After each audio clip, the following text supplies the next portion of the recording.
Nazywam się Mirosław Skórka i jestem dyrektorem programu Study Tours to Poland Fundacji Liderzy Przemian. Od 16 lat dzielimy się doświadczeniami transformacji naszego kraju z przyjaciółmi zza wschodniej granicy. Przez pandemię po raz pierwszy nie mogliśmy zaprosić gości na wizyty studyjne do Polski. Dlatego postanowiliśmy ruszyć w Polskę, by pokazać najlepsze doświadczenia naszych samorządów.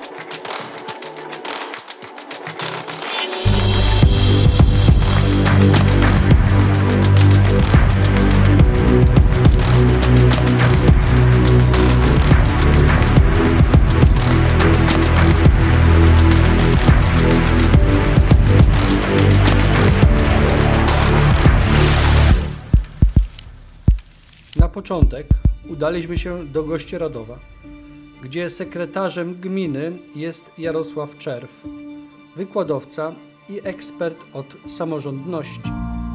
Korzeni współczesnego samorządu terytorialnego w Polsce możemy szukać już w Konstytucji 3 maja 1791 roku. Państwo polskie nie funkcjonowało wtedy zbyt długo, bo trzeci rozbiór Polski w 1795 zakończył funkcjonowanie państwa polskiego aż na 123 lata.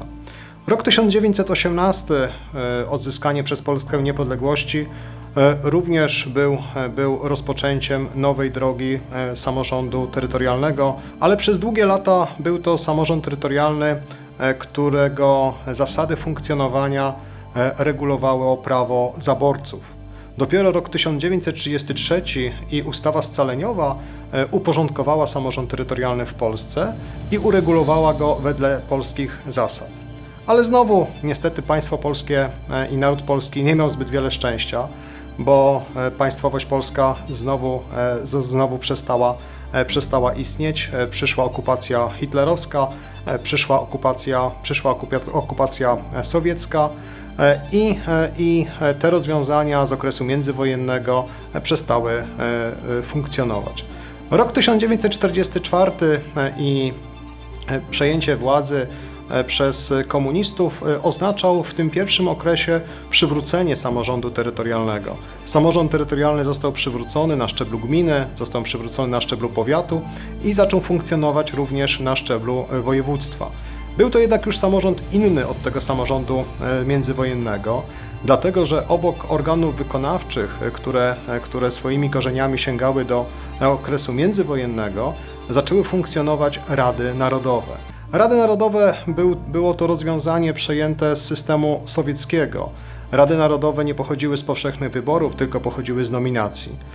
I taki stan rzeczy, takie rozwiązanie łączące w sobie model samorządu terytorialnego międzywojennego i model samorządu sowieckiego funkcjonował do 1950 roku, kiedy to samorząd terytorialny w Polsce przestał istnieć.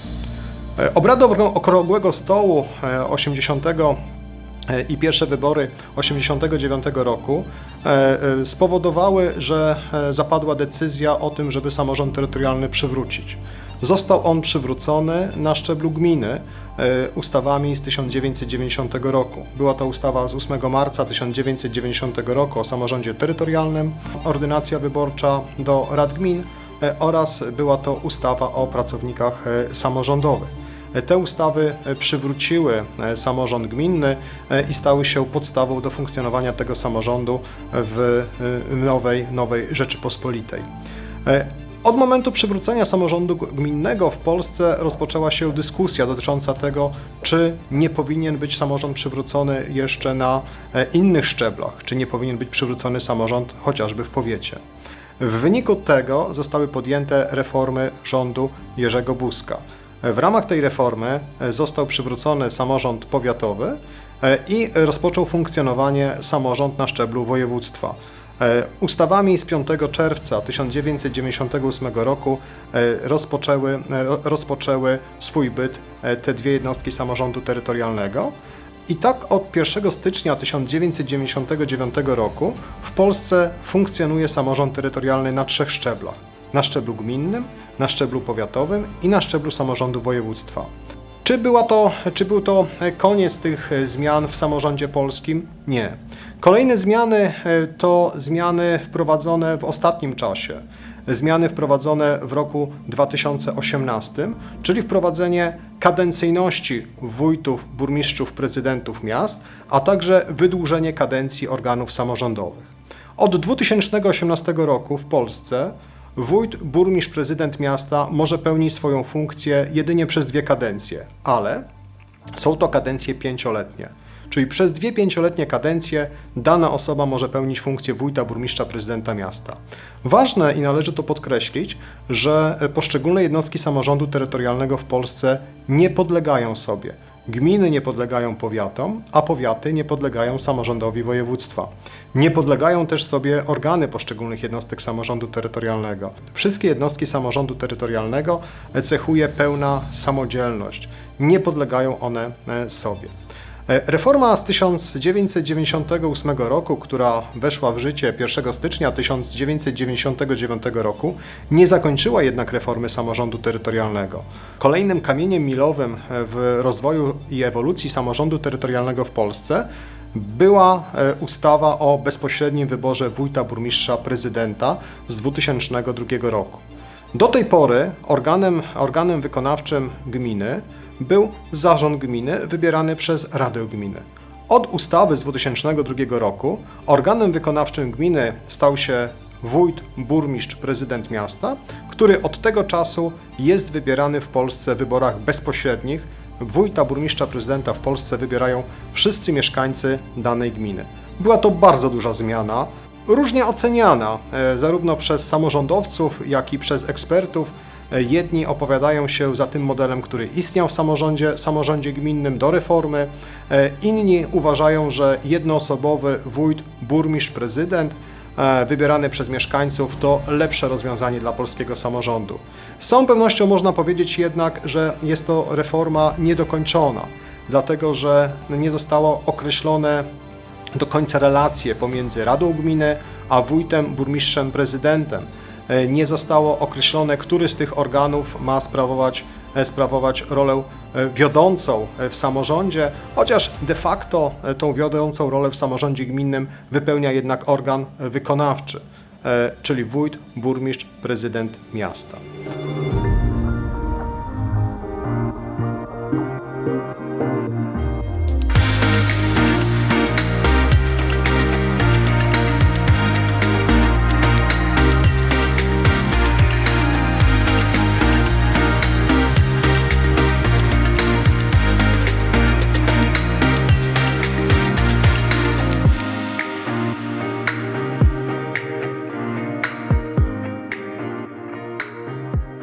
Jeżeli chodzi o relacje z radnymi, jest różnie. W sensie, moim zdaniem, jakby na poziomie samorządowym nie do końca jakby ten element polityczny powinien odgrywać rolę. Natomiast jest różnie. Można powiedzieć, że ja w tym momencie posiadam radę opozycyjną, czyli 8 radnych jakby dostało się nie z mojego komitetu wyborczego i są radnymi, którzy no tak jakby nie do końca, można powiedzieć, zgadzają się z częścią jakby rzeczy, które gmina chce wprowadzać. Natomiast to nie jest tak, że ta rada jest jakby opozycyjna z zasady na nie, tak? My tutaj akurat jakoś przez te 2 lata, bo myślę, że 2 lata zajęło nam wypracowywanie sobie jakiegoś takiego systemu współpracy, komunikacji. Ja też jestem taką osobą, która stara się regularnie informować radnych o tym, co się dzieje. Nawet jeżeli tematy są trudne, to ja wychodzę z założenia, że lepiej powiedzieć to jakby radnym i zakomunikować pewne rzeczy wcześniej,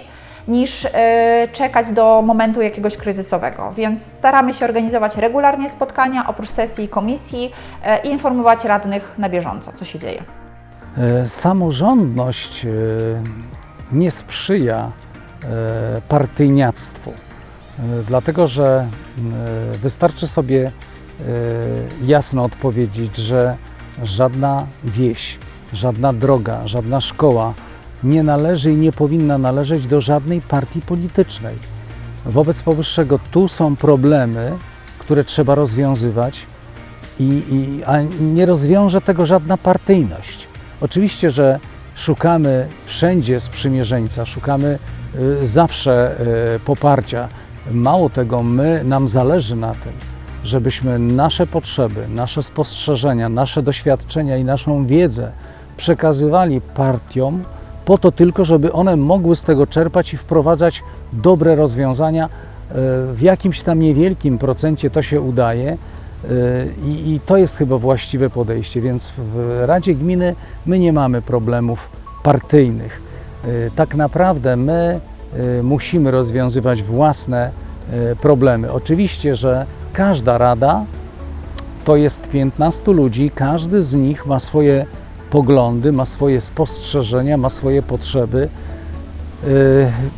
Nasz problem tak naprawdę to polega tylko i wyłącznie na braku odpowiedniej ilości środków finansowych, żeby zaspokoić potrzeby.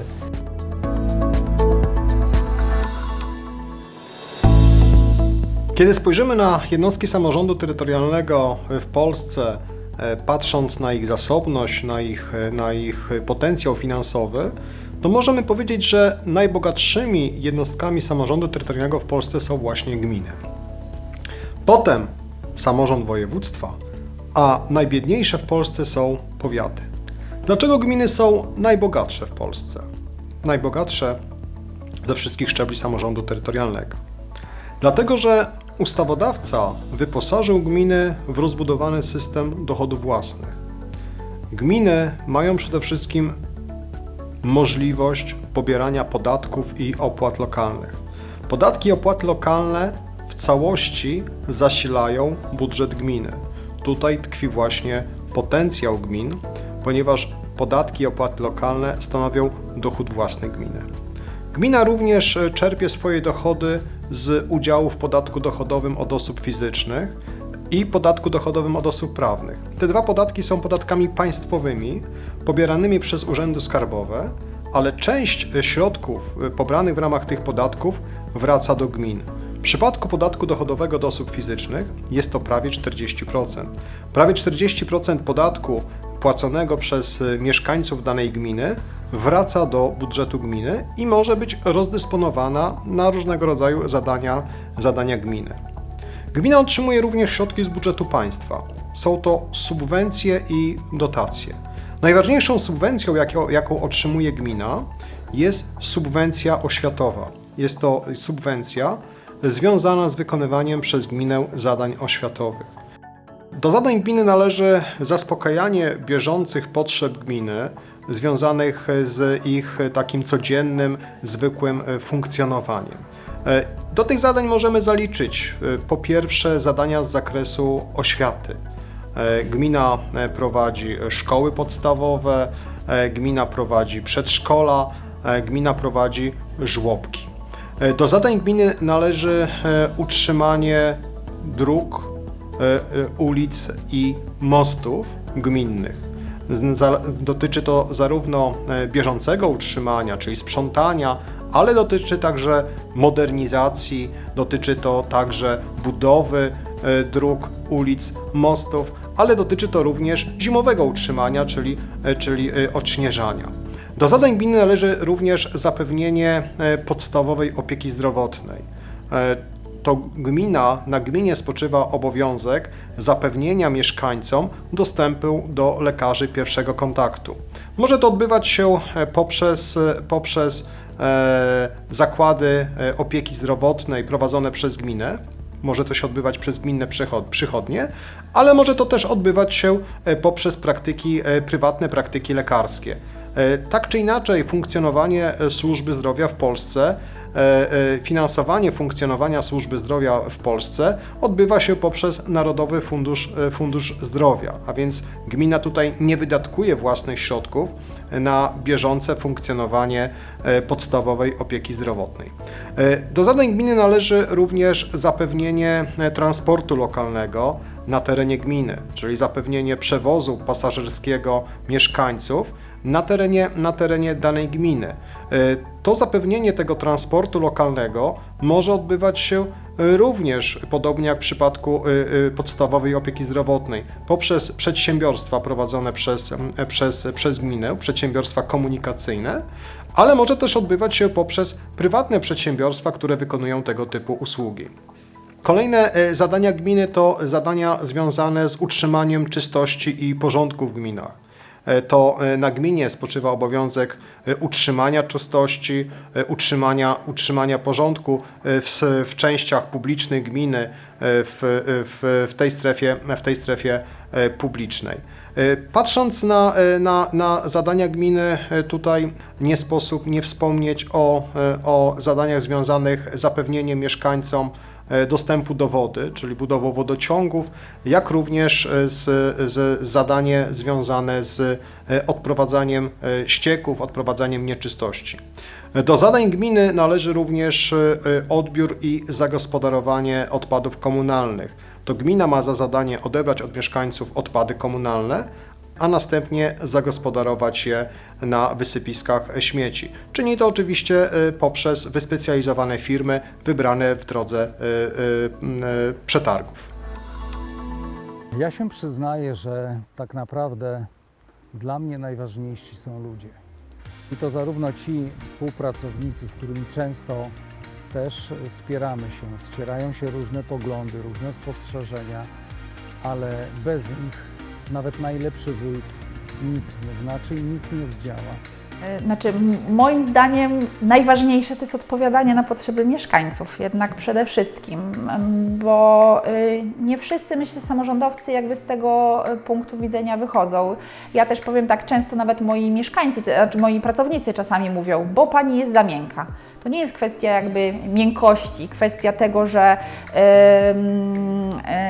gdzieś tam po prostu ja ulegam, tylko ja wychodzę z założenia, że jeżeli mieszkaniec ma problem, potrzebuje pomocy urzędu i jest już w takiej sytuacji, w której do tego urzędu po prostu przychodzi, żeby prosić o pomoc, to analizując sytuację i sprawdzając, czy po prostu jakby rzeczywiście jest to realna potrzeba, uważam, że na takie potrzeby trzeba odpowiadać.